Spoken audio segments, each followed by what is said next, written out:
ശബരിമല സ്വർണ്ണക്കൊള്ളയിൽ തന്ത്രിയെയും സോണിയാഗാന്ധിയെയും രക്ഷിക്കാനുള്ള പണി ചെന്നിത്തലയിലൂടെ മനോരമ തുടങ്ങിയിട്ടുണ്ട്. ദേ ഇന്നത്തെ വാർത്ത നോക്കിയേ. ഡി മണി എന്നൊരു കഥാപാത്രത്തെ അവതരിപ്പിച്ചിരിക്കുകയാണ്. ദാവൂദ് മണി എന്നായിരുന്നു ചെന്നിത്തലയുടെ ഏതോ ഒരു രഹസ്യ ബന്ധത്തിലുള്ള വ്യവസായിയുടെ മൊഴി. ആരാണ് ദാവൂദ് മണി എന്ന് അന്വേഷിക്കാൻ ചെന്നിത്തല കഴിഞ്ഞ ദിവസം മാധ്യമങ്ങൾക്ക് മുന്നിൽ പറഞ്ഞത് നിങ്ങൾ ഓർക്കുന്നില്ലേ? ഡി മണി ആരാണ് എന്ന് നിങ്ങൾ തന്നെ പരിശോധിക്കണം. ദാവൂദ് മണിയെ പറ്റിയുള്ള കാര്യങ്ങൾ, ഞെട്ടിപ്പിക്കുന്ന വിവരങ്ങളാണ് പുറത്തു വന്നുകൊണ്ടിരിക്കുന്നത്. ആ വിവരങ്ങൾ എന്നോട് പറഞ്ഞ ആൾ എന്നോട് സൂചിപ്പിച്ചെന്ന കാര്യമാണ്. ഞാൻ പറഞ്ഞത് അന്വേഷണത്തിൽ വരുന്നൊരു കാര്യമായതുകൊണ്ടാണ് ഞാൻ എന്നോട് പറഞ്ഞ കാര്യങ്ങൾ ഞാൻ നിങ്ങളോട് പറഞ്ഞിട്ടില്ല.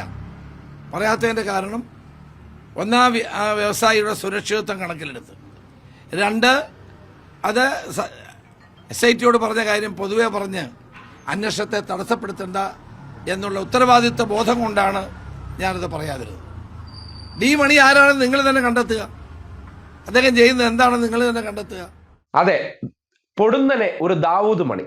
ശബരിമലയിൽ സ്വർണം കട്ടത് മുഴുവൻ സവർണ തമ്പുരാക്കന്മാരാണെന്നും അതിൽ തന്ത്രിയാണ് മുഖ്യ കാർമ്മികത്വം വഹിച്ചതെന്നും ഈ കള്ളന്മാരെല്ലാം കൂടി സോണിയാഗാന്ധിയുടെ വീട്ടിൽ ചെന്ന വിവരങ്ങളെല്ലാം സമൂഹത്തിൻ്റെ ഇടയിലേക്ക് ചർച്ചയായി ഉയർന്നു വരുമ്പോൾ സ്വാഭാവികമായിട്ടും അതിനെ വഴിതെറ്റിക്കണ്ടേ? അതിനുവേണ്ടിയാണ് പൊടുന്നനെ ശബരിമലയുമായി യാതൊരു ബന്ധവുമില്ലാത്ത മുസ്ലിം നാമം പൊന്തി വരുന്നത്.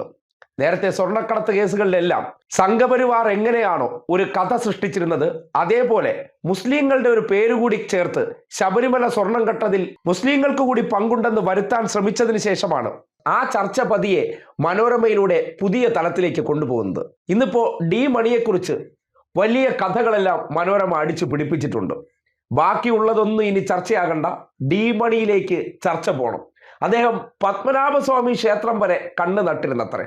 സ്വാഭാവികമായിട്ടും വിശ്വാസികളെ സംബന്ധിച്ച് അവരുടെ ഉള്ളിലേക്ക് വാർത്ത എന്ന പേരിൽ വാക്കുകളിലൂടെ ആശങ്ക വിതരണം. ആ ആശങ്കയുടെ പുറകിലൂടെ ആരൊക്കെയാണോ സ്വർണം കട്ടത്, ആരൊക്കെയാണോ അവർക്കൊപ്പം ഉണ്ടായിരുന്നത്, ചർച്ചയിൽ നിറഞ്ഞു നിന്ന പേരുകളിൽ നിന്ന് അത് വഴിമാറ്റി കൊണ്ടുപോകണം. അതിനുവേണ്ടിയാണ് ഇന്നലെ ദാവൂദ് മണിയായിരുന്ന വ്യക്തി ഇന്ന് പൊടുന്നനെ ഡയമണ്ട് മണിയായി മാറിയത്. മനോരമയുടെ കഥയെ അടിസ്ഥാനപ്പെടുത്തിയാണെങ്കിൽ എന്തിനാണ് ഇനി അറസ്റ്റ് വൈകുന്നത്?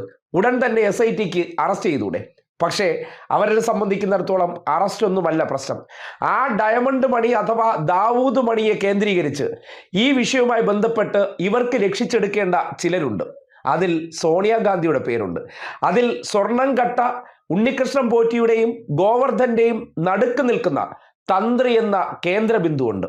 ഇവരെയൊക്കെ രക്ഷിക്കണമെന്നുണ്ടെങ്കിൽ, ഇവരുടെയൊക്കെ പേര് ചർച്ചയിൽ നിന്ന് വഴിമാറ്റണമെന്നുണ്ടെങ്കിൽ പുതിയ കഥാപാത്രത്തെ കൊണ്ടുവന്ന് അതിലേക്ക് ചർച്ച കൊണ്ടുപോകുന്ന മാധ്യമ പ്രവർത്തനം എന്ന പേരിൽ ഇവർക്ക് വേണ്ടി കൂലിയെഴുത്ത് നടത്താൻ വേണ്ടി ഇരിക്കുന്നവർ പ്രയോഗിക്കുന്ന ആ കുതന്ത്രം നാട് മനസ്സിലാക്കേണ്ടതാണ്. കഴിഞ്ഞ കുറേ കാലമായി ഏതൊരു വിഷയത്തിലും സത്യത്തിലേക്ക് ജനങ്ങളുടെ ശ്രദ്ധ വരുന്നു എന്നറിയുമ്പോൾ അതിൽ നിന്ന് വഴിതിരിക്കാൻ മനോരമയെ ഉപയോഗപ്പെടുത്തിക്കൊണ്ട് സവർണ തമ്പുരാൻ നേതാക്കന്മാർ ചെയ്യുന്ന സ്ഥിരം ബുദ്ധിയാണ് ഇവിടെയും പ്രയോഗിച്ചിരിക്കുന്നത്.